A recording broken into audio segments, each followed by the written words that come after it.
Assalamualaikum warahmatullahi wabarakatuh.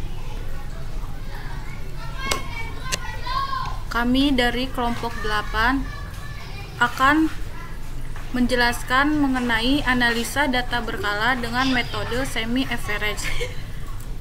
Kelompok kami terdiri dari 5 anggota. Yang pertama ada Izanur Zain, kemudian Izna Zainur, Komala, Meila Rahma, dan Multia Rahayu. Di sini ada pengertian data berkala semi-average. Data berkala semi-average merupakan serangkaian pengamatan terhadap peristiwa, kejadian, atau variabel yang diambil dari waktu ke waktu, dicatat secara teliti menurut urutan waktu terjadinya, kemudian disusun sebagai data statistik. Di sini ada pengertian mengenai analisa data berkala semi-average menurut para ahli. Yang pertama, menurut Bogdan dan Taylor, analis data adalah proses yang merinci usaha formal untuk menemukan tema dan merumuskan hipotesis atau ide seperti yang disarankan oleh data dan sebagai usaha untuk memberikan bantuan pada tema dan hipotesis itu. Kemudian yang kedua dari Patton, analis data adalah proses mengatur data, mengorganisasikannya ke dalam suatu pola, kategori, dan satuan uraian dasar.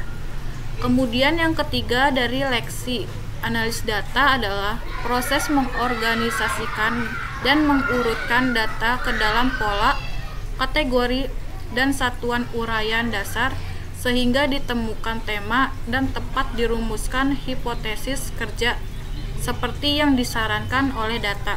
Di sini ada pengertian analisa deret berkala, yaitu analisa yang merupakan prosedur analis yang dapat digunakan untuk mengetahui gerak, perubahan, atau perkembangan nilai suatu variabel sebagai akibat dari perubahan waktu. Dalam analis ekonomi dan lingkungan bisnis, biasanya analisa deret berkala digunakan untuk meramal nilai suatu variabel pada masa lalu dan masa yang akan datang berdasarkan pada kecenderungan dari perubahan nilai variabel tersebut. Analisa deret berkala juga merupakan suatu analis yang berdasarkan hasil ramalan yang disusun atas pola hubungan antara variabel yang dicari dengan variabel waktu yang mempengaruhinya. Pendugaan masa depan dilakukan berdasarkan nilai masa lalu dari suatu variabel. Analisa deret berkala juga bertujuan untuk yang pertama mengetahui kecenderungan nilai suatu variabel dari waktu ke waktu. Dan yang kedua yaitu meramal nilai suatu variabel pada waktu tertentu. Di sini ada komponen deret berkala, terdiri dari 3. Yang pertama yaitu ada tren. Tren merupakan gerakan berjangka panjang yang menunjukkan adanya kecenderungan kenaikan dan penurunan secara keseluruhan. Yang kedua ada seasonal, yaitu merupakan fluktuasi periodik tetapi periode waktunya sangat singkat, yaitu 1 tahun atau kurang. Yang ketiga ada cyclical, yaitu fluktuasi pada time series yang berulang sepanjang waktu dengan periode lebih dari 1 tahun antara satu puncak ke puncak berikutnya. Yang keempat yaitu ada random atau residu, yaitu merupakan fluktuasi yang random atau noise sebagai akibat adanya suatu perubahan yang mendadak. Misalnya itu seperti mogok kerja, embargo minyak, kesalahan fungsi peralatan, atau kejadian lainnya yang menguntungkan maupun yang merugikan. Saya akan menjelaskan ciri-ciri tren sekuler. Ada 2 yaitu tren atau tren sekuler dan analisis tren. Tren sendiri itu adalah gerakan berjangka panjang yang menunjukkan adanya kecenderungan menuju ke arah kenaikan dan penurunan secara keseluruh dan dalam jangka waktu yang digunakan sebagai ukuran adalah 10 tahun. Sedangkan analisis tren sendiri merupakan suatu metode analisis statistika yang ditunjukkan untuk melakukan suatu estimasi atau peramalan pada masa yang akan datang. Kemudian ada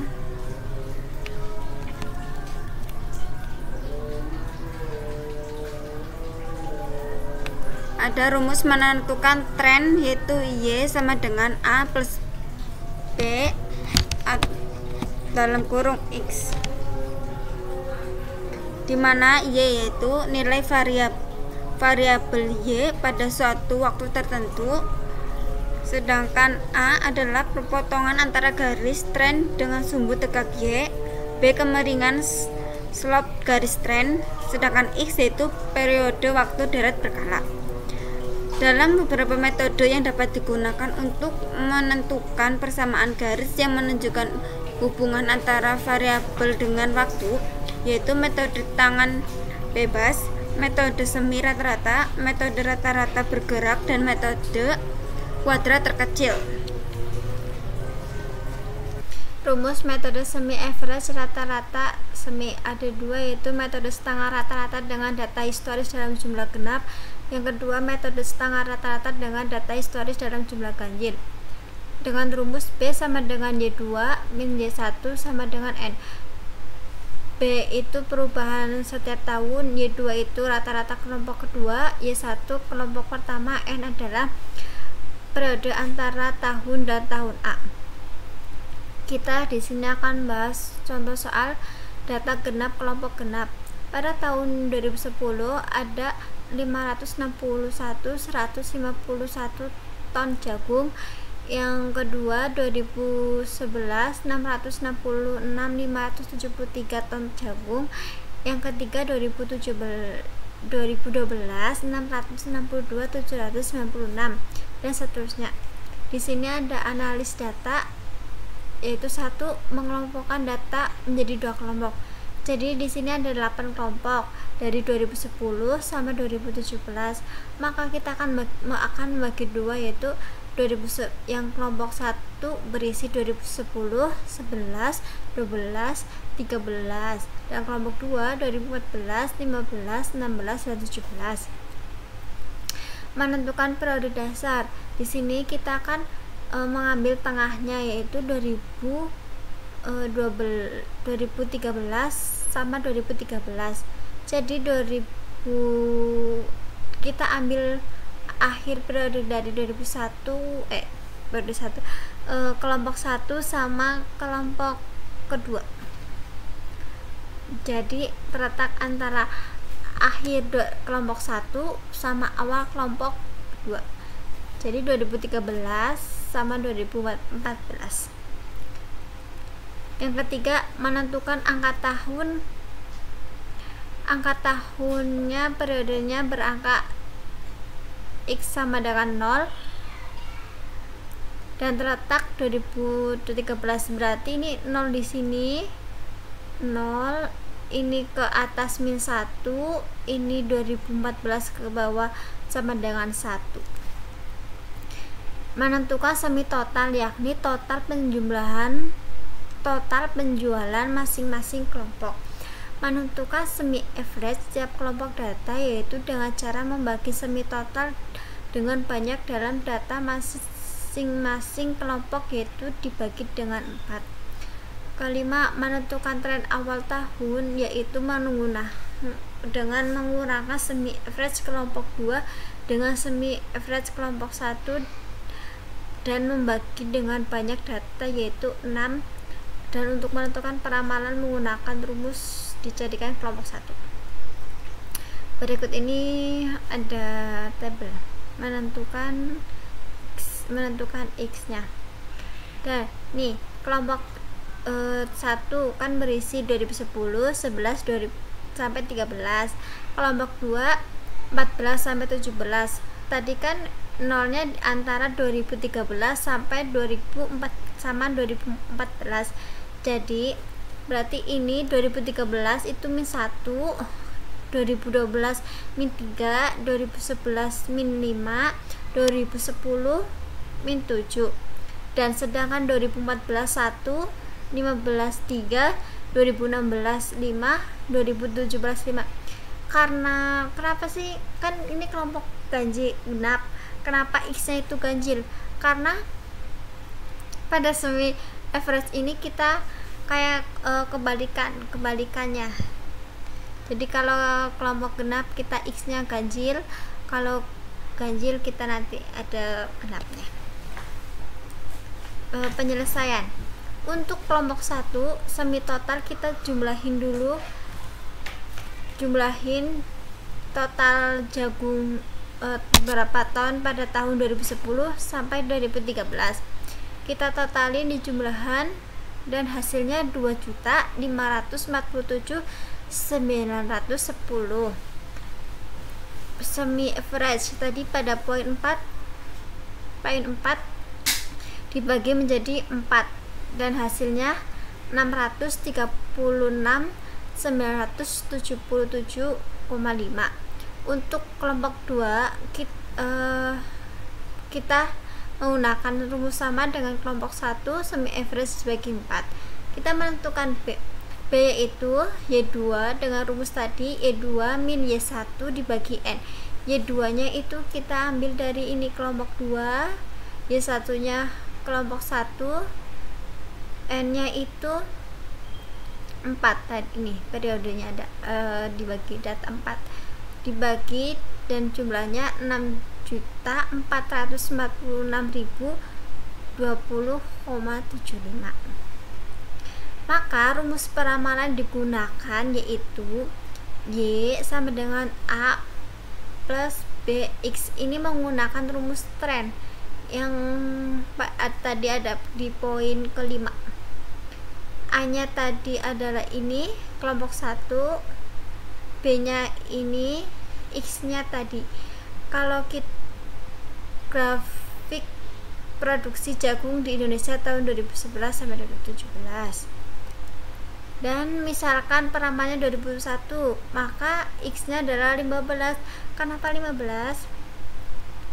Karena di sini 2017 7, maka 2018 itu 9, 2019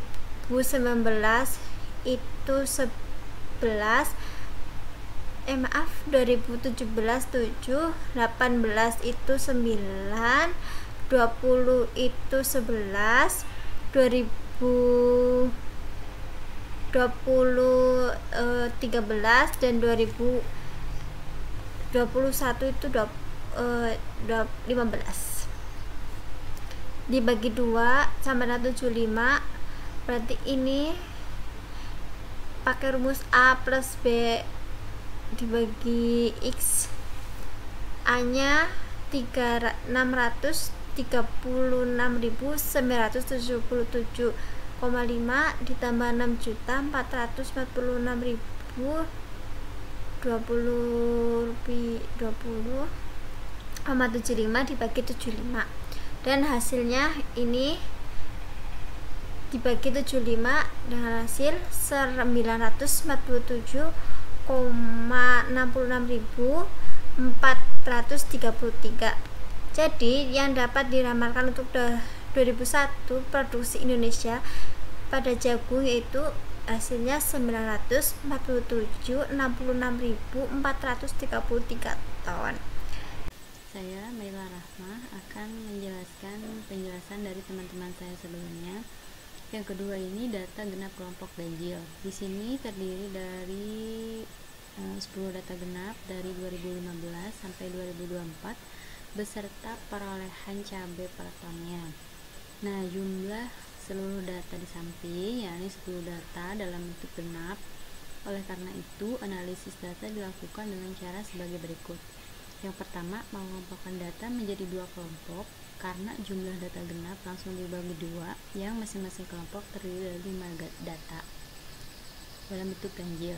Yang kedua, menentukan periode dasar. Misalnya diasumsikan periode dasar menggunakan tahun tengah, data tahun kelompok 2 ya. Sehingga periode dasarnya adalah tahun 2019. Yang ketiga, menentukan angka tahun. Karena periode dasar tahun 2019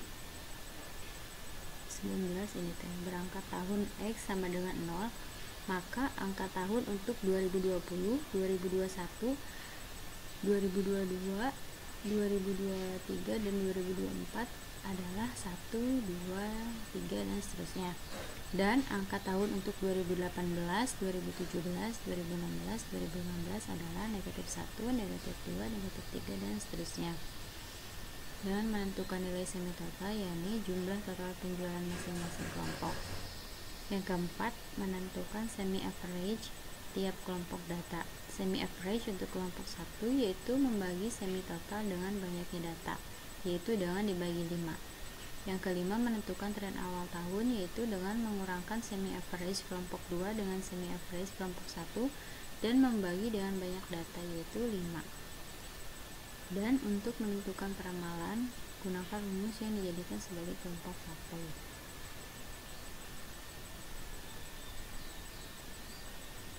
Nah, ini kan tadi dibagi 2 dulu ya. Dari 10 data ini kita bagi 2 menjadi 5 kelompok dan 5 kelompok.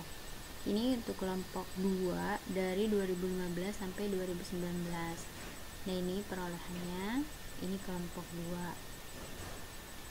Dan untuk kelompok 1 dari 2020 sampai 2024, ini perolehannya, ini kelompok 1, dan ini banyaknya X. Karena tadi S0-nya 2020.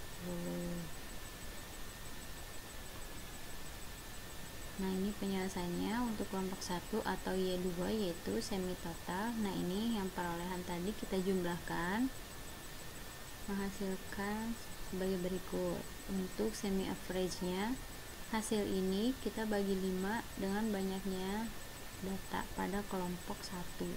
Nah, ini hasilnya. Untuk kelompok 2 atau Y1, semi totalnya kita jumlahkan perolehan tadi dan totalnya sebagai berikut. Semi average-nya dari total jumlah semi total kita bagi 5 dengan banyaknya data dengan hasilnya sebagai berikut. Untuk kita mencari B, untuk dimasukkan kepada rumus ini kita cari B dulu. B-nya yaitu Y2 atau kelompok 1 dikurangi Y1 atau kelompok 2 jumlahnya dibagi N. N itu banyaknya data. Nah, hasil Y2 yaitu 860 498,8 dikurangi total semi average dari Y1 820 325,6. Nah, ini dibagi 5 N. Hasilnya begini, seperti ini, 40 1 jadi 3,3 dibagi 5 jadi 8034,66.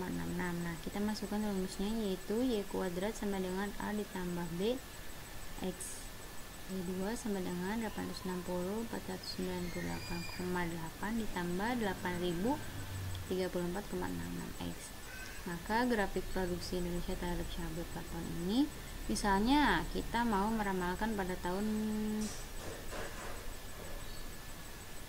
2027 ini maaf 2027 yang akan datang, maka untuk 2027 X nya itu kita ambil belakangnya yaitu 7. Nah, Y 2027 sama dengan A ditambah B dan X. Y 2027 sama dengan A nya kita ambil ini 860 498,8 ditambah B nya ini 8034,66 dan X nya itu 7 ya. Nah, kita kalikan dulu ini lalu ditambah ini, hasilnya 861 644,609. Jadi dapat diramalkan untuk tahun 2027 produksi Indonesia cabai yaitu 861 609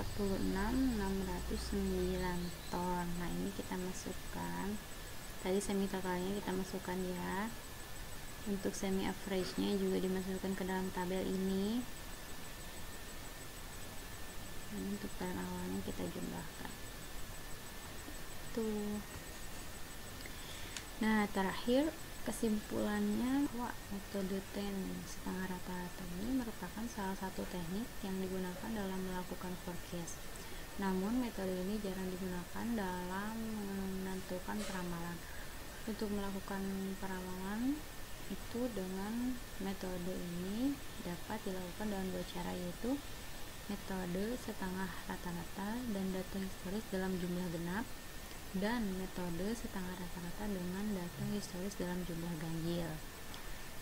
Sarannya, sebaiknya melakukan peramalan dengan metode ini dapat diperdalam lagi dalam pembelajarannya, karena kadangkala metode ini tidak begitu tepat dalam melakukan peramalannya. Baik, sekian dari kelompok kami. Terima kasih. Assalamualaikum warahmatullahi wabarakatuh.